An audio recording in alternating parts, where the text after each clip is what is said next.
এই অভ্যুত্থানে কেন রেজাল্টটা ডিফারেন্ট হলো সেটার কারণ হচ্ছে মানুষের ভিতরে এই যে দীর্ঘ 15-16 বছরের যে ক্ষোভ ছিল, এই ক্ষোভটা সেটা রাজনৈতিক ক্ষোভ ছিল।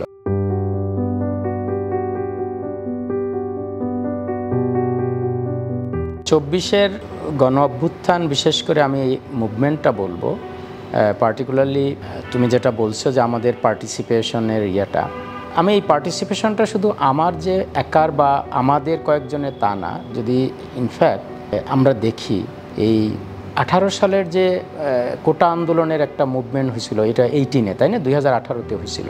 ওই সময় এই কোটা আন্দোলনটা জেনারেল স্টুডেন্ট থেকে শুরু হয় এবং দে ওয়ার সাকসেসফুল। তারা কিন্তু একদম সাকসেসফুলি এই আন্দোলনটা যেটা হচ্ছে যে তারা এটা একটা রেজাল্ট পেল। এবং এই 24-এর আন্দোলনটাও ঠিক একইভাবেই শুরু হয় ছাত্রদের ইয়ে থেকে। কিন্তু এর সাথে আমি বলবো যে এই অভ্যুত্থানে কেন রেজাল্টটা ডিফারেন্ট হলো এবং এইটা পর্যায়ে না যাওয়া পর্যন্ত এটা শেষ হলো না, সেটার কারণ হচ্ছে মানুষের ভিতরে এই যে দীর্ঘ 15-16 বছরের যে ক্ষোভ ছিল, এই ক্ষোভটা সেটা রাজনৈতিক ক্ষোভ ছিল। কিন্তু 18-তেও কিন্তু রাজনৈতিক ক্ষোভটা ছিল, কিন্তু ওই পর্যায়ে যায় নাই। কারণ হলো সরকারের থেকে যে কোনোভাবে রিয়েলাইজেশন বা যেটা বলবো, তারা ওদের এই আন্দোলনের যে টার্গেট ছিল সেটা কোনো অবস্থাতে হয়তো একটা পর্যায়ে মেনে নিয়েছে। কিন্তু সরকারের, তৎকালীন সরকার আমি বলবো, তাদের একটা বড় ভুল আমি বলবো যে তারা যখন এই আন্দোলনকে, এই 24-এর আন্দোলনের সময় এদের ডিমান্ড বা এই জিনিসটাকে, যেটা হচ্ছে দীর্ঘদিনে একটা তাদের ফ্যাসিস্ট সরকার বলি বা একটা রাজনৈতিক সরকার, আলটিমেটলি তখন ফ্যাসিস্ট সরকারে বা স্বৈরাচারী মনোভাবে তাদের স্টাবলিশড হয়েছে, সেই স্বৈরাচারী মনোভাবের বহিঃপ্রকাশ হিসাবে যে আমরা যেহেতু যা বলতেছি বা যা করতে চাচ্ছি সেটাই আমরা ইমপ্লিমেন্ট করতে পারতেছি বা করতে পারতেছি, সাকসেসফুল হইতেছি, সেজন্য তারা কি করলো, এই ছাত্রদের মুভমেন্টকে তারা just they didn't pay heed to their demand. তারা কোনো রকমেই তাদের এই ডিমান্ডের কাছে আমি বলবো যে, বা এদের দাবির কোনো জিনিসটাকে তারা কোনো কর্ণপাতই করে না। যার ফলে আমার কাছে মনে হয়েছে এই আন্দোলনটা আস্তে আস্তে যেটার রেজাল্ট ফাইনালি আমরা পেয়েছি সেই দিকে টার্ন নিয়েছে। এবং সেটা আমরা দেখেছি তৎকালীন প্রধানমন্ত্রী থেকে শুরু করে বিভিন্ন মন্ত্রী বা তাদের কথা, ইভেন বিভিন্ন ছাত্র নেতৃবৃন্দ, তাদের কথায় ওই স্বৈরাচারী মনোভাবের বহিঃপ্রকাশই পেয়েছে। আর আমাদের ইনভলভমেন্ট, আমি যেটা ওইটা তোমার কথায় যেটা বুঝতে পারছি, যেটা যে আমরা কিছু টিচার, বিশেষ করে তাদের কেউ কেউ এখন উপদেষ্টা পরিষদেও আছে। একজন তুমি হয়তো জানো, আমি তার খুব কাছেই সবসময় কাজ করতাম। আমরা এই আন্দোলনের শুরুতে অনেক সময় একসাথে কথা বলতাম, তখন আমাদের কিন্তু ফিজিক্যাল বা আমরা অ্যাক্টিভলি কোনো ওদের সাথে কোনো মিটিং বা এখানে পার্টিসিপেশন ছিল না। কিন্তু আমরা বারবার হয়তো বিভিন্ন সময় রাতে কোনো একটা সময় আমরা একটা একসাথে টেনিস খেলতাম, সেখানেও আমরা শেষে কথা বলতাম। যে আমার কাছে মনে হচ্ছে ছাত্ররা কিন্তু, শিক্ষার্থীবৃন্দ কিন্তু, ছাত্রছাত্রীরা কিন্তু ইন জেনারেল তখন সবাই এই দাবিটার মুখে বা দাবিটা সবাই একসাথেই, তাদের সকলের দাবি ছিল। এবং আমি দেখেছি ইভেন যা ছাত্রলীগের যারা জেনারেল সাপোর্টার ছিল তাদেরও এই দাবিটা ছিল, আমার কাছে মনে হয়েছে। এবং সেটা আমরা নিয়ে আলোচনা করতাম, ওই যে ওদেরও দাবি এটা আছে।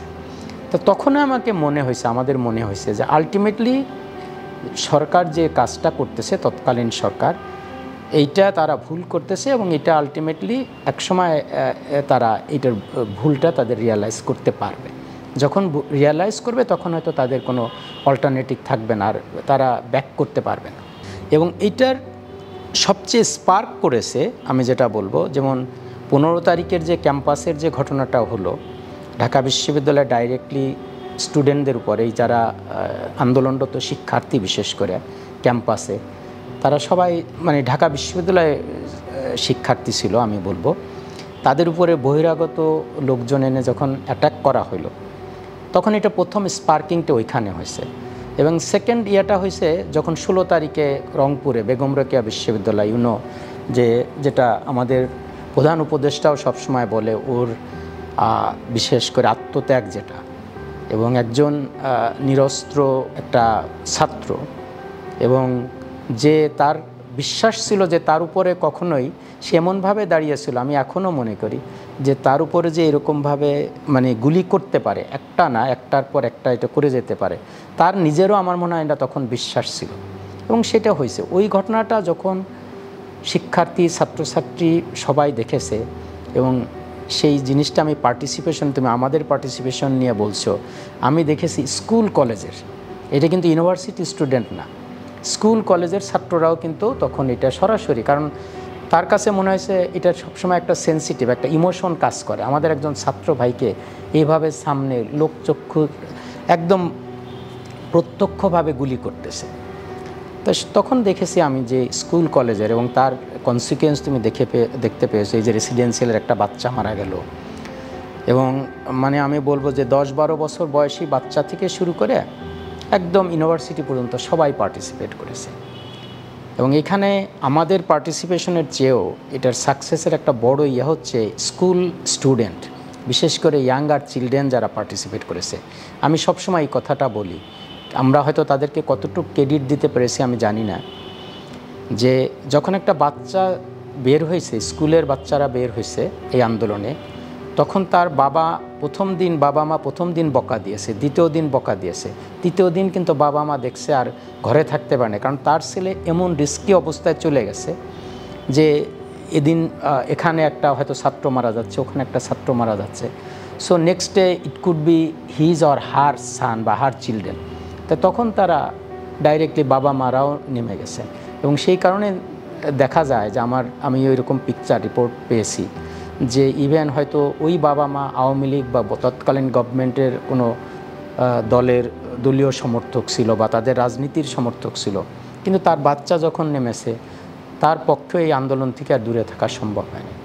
এবং সেই সময় আমরা বিশেষ করে যখন দেখলাম, প্রথমে আমাদের শিক্ষক হওয়ার কারণে অনেক কিছু আমাদের পিছন থেকে হয়তো ছাত্রদেরকে মোটিভেট করতে হয়, এবং ছাত্রদের সাথে আমার অনেকবার কথা হয়েছে, সেই জন্য আমি বলছি, ছাত্ররা একটাই বলছে, স্যার আমাদের এই আন্দোলনে কিন্তু শুধুমাত্র আমরা আছি তা না, আমাদের সাথে ছাত্রলীগের সমর্থকরাও আছে, সবার দাবি এটা।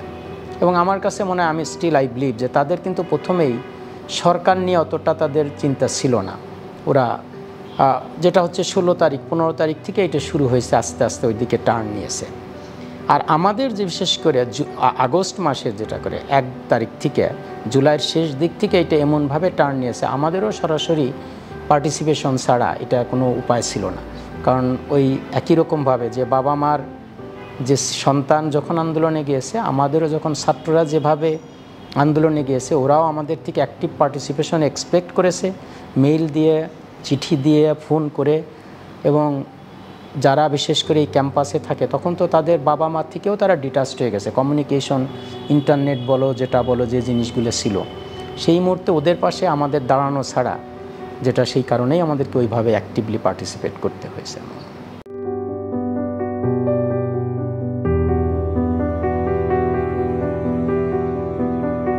জুলাইয়ের আকাঙ্ক্ষা তো অনেক আকাঙ্ক্ষা ছিল, তাই না? আমি যেটা বলবো সেটা আমার মনে হয় you will agree with me, যে জুলাইয়ের আকাঙ্ক্ষা কিন্তু শুধুমাত্র পলিটিক্যাল আকাঙ্ক্ষা ছিল তা কিন্তু না। যেমন এই শিক্ষা সেক্টরে একটা বড় আকাঙ্ক্ষা ছিল জুলাইয়ের, এই আকাঙ্ক্ষা কিছু কিছু সেক্টরে আমাদের হয়েছে। এই শিক্ষাক্ষেত্রে শিক্ষার কিছু পরিবেশ বলবো যে আমরা সন্ত্রাসটা শিক্ষা সেক্টরে একটু কমেছে হয়তো সিগনিফিকেন্টলি। একটু আগে বললাম যে ইউনিভার্সিটিগুলোতে ছাত্ররা হয়তো এখন থাকতে পারে হলে, যারা থাকতে চায়, কিন্তু আমরা কারিকুলামটা কিন্তু আমাদের এখনও আমরা পাইনি। সেই যে কারিকুলাম, সেই কারিকুলামেই আমরা কিন্তু আমাদের বাচ্চারা এখনও লেখাপড়া করতেছে। এ ব্যাপারে অনেকবার আমি অনেক কিছু শুনেছি, কিন্তু যেই হচ্ছে বা এরকম হচ্ছে, কিন্তু আলটিমেটলি হয় নাই।